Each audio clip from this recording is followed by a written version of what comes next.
제9장.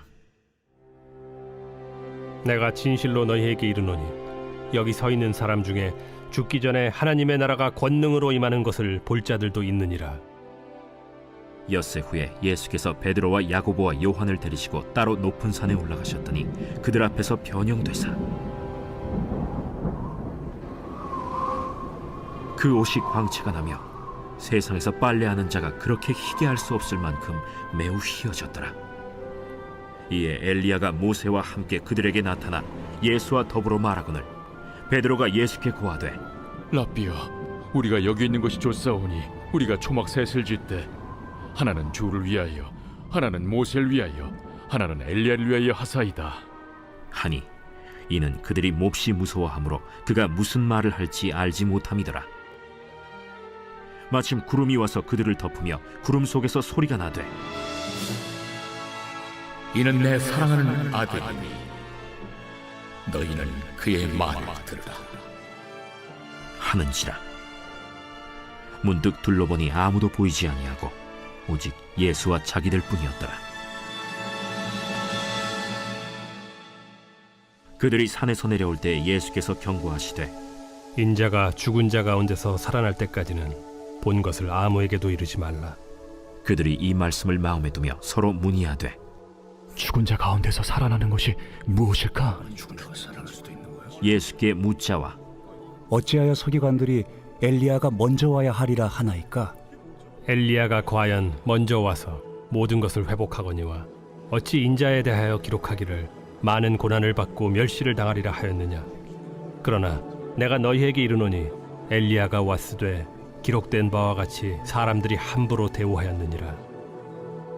이에 그들이 제자들에게 와서 보니 큰 무리가 그들을 둘러싸고 서기관들이 그들과 더불어 변론하고 있더라.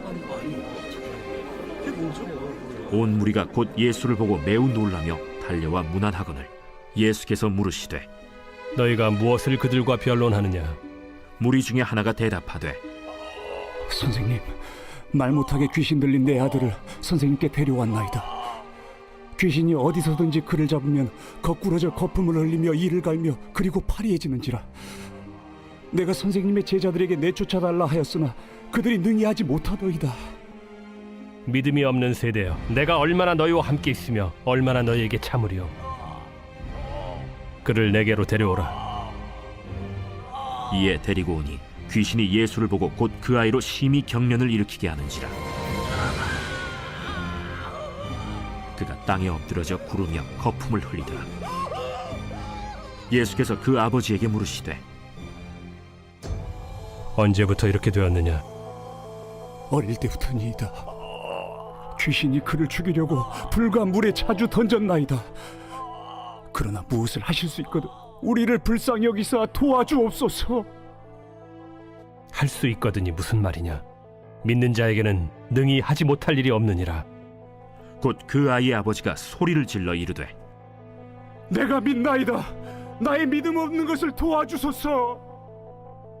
예수께서 무리가 달려와 모이는 것을 보시고 그 더러운 귀신을 꾸짖어 이르시되, 말 못하고 못 듣는 귀신아, 내가 네게 명하노니 그 아이에게서 나오고 다시 들어가지 말라.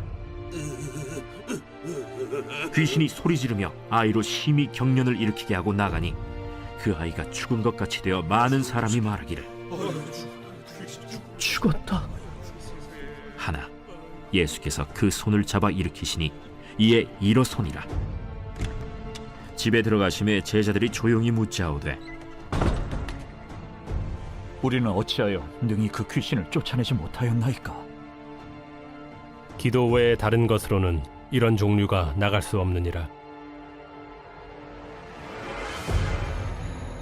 그곳을 떠나 갈릴리 가운데로 지날새 예수께서 아무에게도 알리고자 아니하시니 이는 제자들을 가르치시며,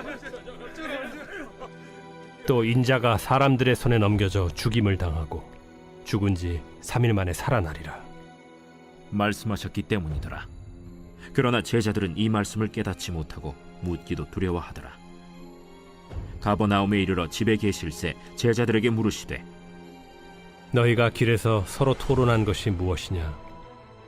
그들이 잠잠하니 이는 길에서 서로 누가 크냐 하고 쟁론하였음이라. 예수께서 앉으사 12 제자를 불러서 이르시되 누구든지 첫째가 되고자 하면 무사람의 끝이 되며 무사람을 섬기는 자가 되어야 하리라. 하시고 어린아이 하나를 데려다가 그들 가운데 세우시고 안으시며 제자들에게 누구든지 내 이름으로 이런 어린아이 하나를 영접하면 곧 나를 영접하며 누구든지 나를 영접하면 나를 영접함이 아니요 나를 보내신 이를 영접함이니라. 요한이 예수께 여짜오되 선생님, 우리를 따르지 않는 어떤 자가 주의 이름으로 귀신을 내쫓는 것을 우리가 보고 우리를 따르지 아니함으로 금하였나이다. 금하지 말라. 내 이름을 의탁하여 능한 일을 행하고 즉시로 나를 비방할 자가 없느니라. 우리를 반대하지 않는 자는 우리를 위하는 자니라. 누구든지 너희가 그리스도에게 속한 자라 하여 물 한 그릇이라도 주면 내가 진실로 너희에게 이르노니 그가 결코 상을 잃지 않으리라. 또 누구든지 나를 믿는 이 작은 자들 중 하나라도 실족하게 하면 차라리 연자 맷돌이 그 목에 매어 바다에 던져지는 것이 나으리라. 만일 내 손이 너를 범죄하게 하거든 찍어버리라. 장애인으로 영생에 들어가는 것이 두 손을 가지고 지옥 곧 꺼지지 않는 불에 들어가는 것보다 나으니라. 만일 네 발이 너를 범죄하게 하거든 찍어버리라. 다리 저는 자로 영생에 들어가는 것이 두 발을 가지고 지옥에 던져지는 것보다 나으니라. 만일 네 눈이 너를 범죄하게 하거든 빼버리라. 한 눈으로 하나님의 나라에 들어가는 것이 두 눈을 가지고 지옥에 던져지는 것보다 나으니라. 거기에서는 구더기도 죽지 않고 불도 꺼지지 아니하느니라. 사람마다 불로써 소금 치듯 함을 받으리라. 소금은 좋은 것이로되 만일 소금이 그 맛을 잃으면 무엇으로 이를 짜게 하리요. 너희 속에 소금을 두고 서로 화목하라. 새벽 영성 기도 시간입니다. 오늘은 마가복음 9장 말씀 살펴보겠습니다. 오늘 본문을 보시면 예수님께서 베드로와 야고보와 요한과 함께 산으로 올라가신 것을 볼 수 있습니다. 이 산이 어디인지 정확히 알 수 없습니다만 대체적으로 가이사랴 빌립보에서 가까운 헬몬산 혹은 다볼산이라고 생각합니다. 3명의 제자와 함께 예수님은 산에 올라가셨고 3명의 제자는 엄청난 광경을 보게 됩니다. 그들은 무엇을 보았습니까? 예수님의 변화된 모습을 보았습니다. 예수님은 흰옷을 입고 계셨고 그 흰옷에서는 광채가 났고 세상에서 빨래하는 자가 그렇게 희귀할 수 없을 만큼 그 옷이 매우 희다라고 표현하고 있습니다. 이 자리에 누가 또 등장했습니까? 모세와 엘리야가 등장했습니다. 예수님과 모세와 엘리야는 무슨 이야기를 했습니까? 오늘 본문을 통해서만 본다면 어떤 대화를 나눴는지 알 수 없습니다. 하지만 누가복음 9장 31절에 따르면 장차 주님께서 예루살렘에서 별세하실 것과 관련된 것에 대한 대화를 나눴다라고 알려주십니다. 이것은 매우 중요합니다. 주님은 제자들에게 십자가 대속사역이 구약 성경 말씀의 핵심이라는 사실을 보여주기 위해 모세와 엘리야를 부르신 것이라는 겁니다.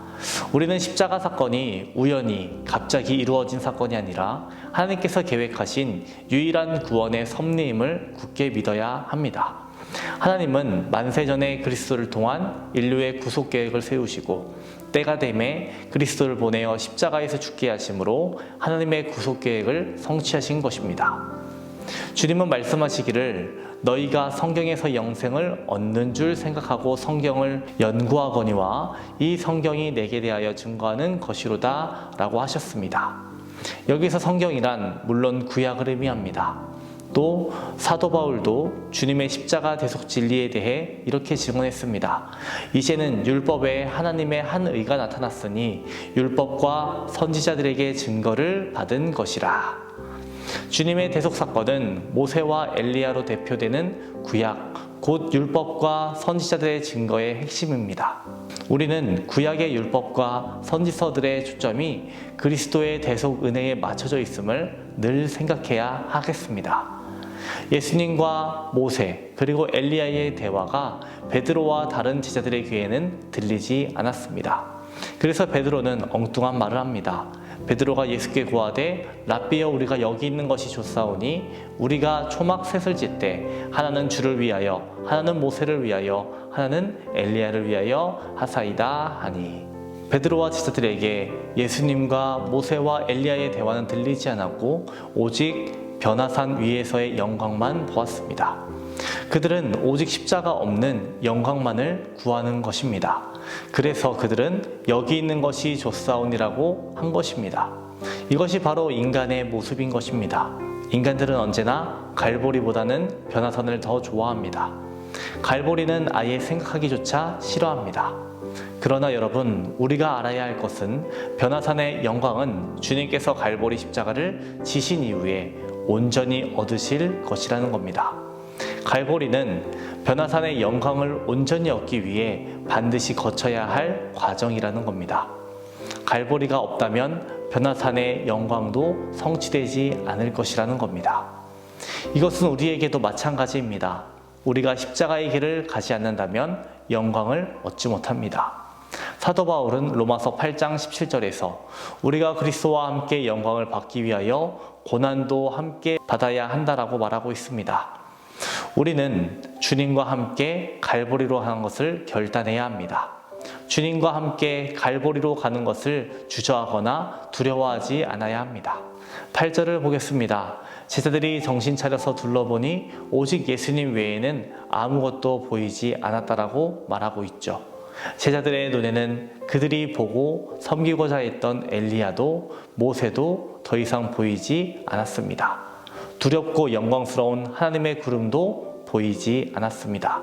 오직 예수님만이 그들의 시야에 들어왔습니다. 이것이 무엇을 의미합니까? 우리 신앙의 대상은 모세도 엘리야도 아니고 오직 예수 그리스도뿐이라는 것을 알려주는 것입니다. 우리의 시선이 다른 곳을 향해서는 안 됩니다. 오직 주님만을 바라보는 저와 여러분 되시기를 주님의 이름으로 축원합니다. 오늘은 교회를 위해서 기도하겠습니다. 교회의 부흥과 영적 회복을 위해서 이 땅의 교회가 복음으로 돌아가기를, 선교와 전도의 문이 활짝 열리기를 기도하시기 바랍니다. 입시 중에 있는 수험생들을 위해 기도해 주시기 바랍니다. 광민구, 구유진, 김성재, 김수민, 김시윤, 김은혜, 유승철, 박도연, 서현우, 오채원, 이명섭, 이희도, 최민규입니다.